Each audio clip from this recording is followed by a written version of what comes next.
जब हम सीनियर से सुपर सीनियर डेवलपर के पोजीशन पे पहुंच जाते हैं तो अपने रिस्पॉन्सिबिलिटी में क्या चेंजेस आते हैं, हमें कितना ज़्यादा सैलरी मिल जाते हैं और वो किस काम के लिए इतना सैलरी मिलते हैं, इसके बारे में आज हम लोग जो है डिस्कस करने वाले हैं।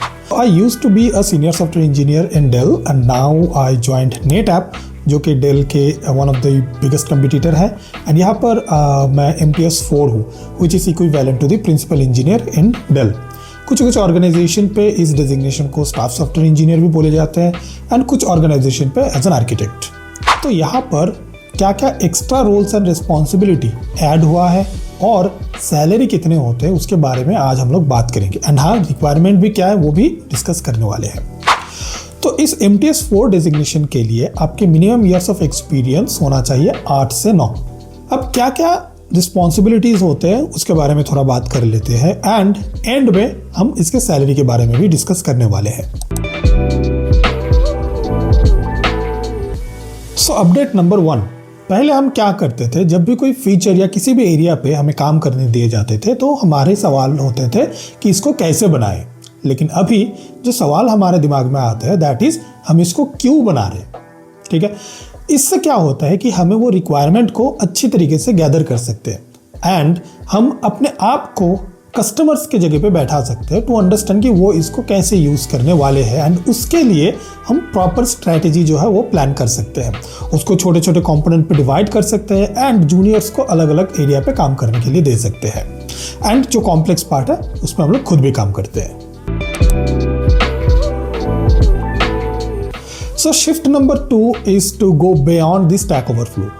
अभी अर्लियर हम क्या करते थे, कोई भी अगर फीचर या कुछ पर्टिकुलर एरिया को अगर डेवलप कर रहे और अगर मैं कहीं पर अगर अटक गया हूँ तो हम सीधा Stack Overflow पे जाते थे, उसके आंसर ढूंढते थे या फिर AI को पूछ लेते थे।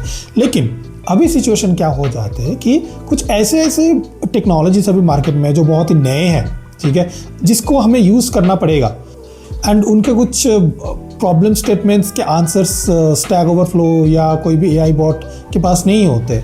तो we as a seniors are responsible to go through the source code to help the junior, ताकि वो कहीं पे अटक ना जाए। Shift number 3 is feature owner. तो हमें क्या होता है, जब हम जूनियर रहते हैं तो उस टाइम पे अगर हमारे मान लो कोई भी एक छोटा सा गलती हो जाता है तो हो सकता है कि कोई भी एक एप्लीकेशन का एक बटन ठीक ठाक काम नहीं कर रहे तो हम उसको बहुत जल्दी फिक्स कर सकते हैं। लेकिन जब आप सीनियर या सुपर सीनियर लेवल पे पहुंच जाते हो तो आपकी छोटी सी एक गलती के लिए पूरा प्रोडक्ट जो है ना वो डाउन हो सकते हैं। हो सकता है इसके पर्टिकुलर 2-4 फीचर्स काम करना बंद कर दे। तो आपके ऊपर बहुत ज़्यादा रिस्पॉन्सिबिलिटीज़ होते हैं। इसीलिए जब हम इस पोजीशन पर पहुंच जाते हैं तो हम कोई भी पुल रिक्वेस्ट को इतने आसानी से एक्सेप्ट नहीं करना चाहते।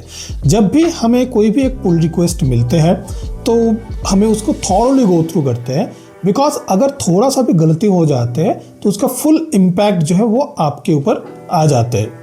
एंड आप कभी भी आपको जूनियर को ऐसे नहीं दिखा सकते कि जूनियर ने ये गलती कर लिया था, he is responsible for that, क्योंकि आप सीनियर हो। बिकॉज आपके अप्रूवल के बिना उनके कोड तो अंदर नहीं जा सकते, राइट? तो इसलिए you are responsible.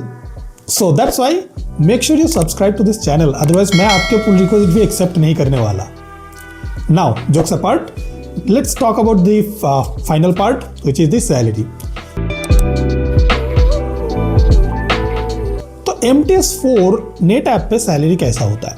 So usually I am not allowed to expose my true salary, but मैं आपको एक रेफरेंस दे देता हूँ जिससे आपको एक आइडिया लग जाएगा कि सैलरी कैसा होता है।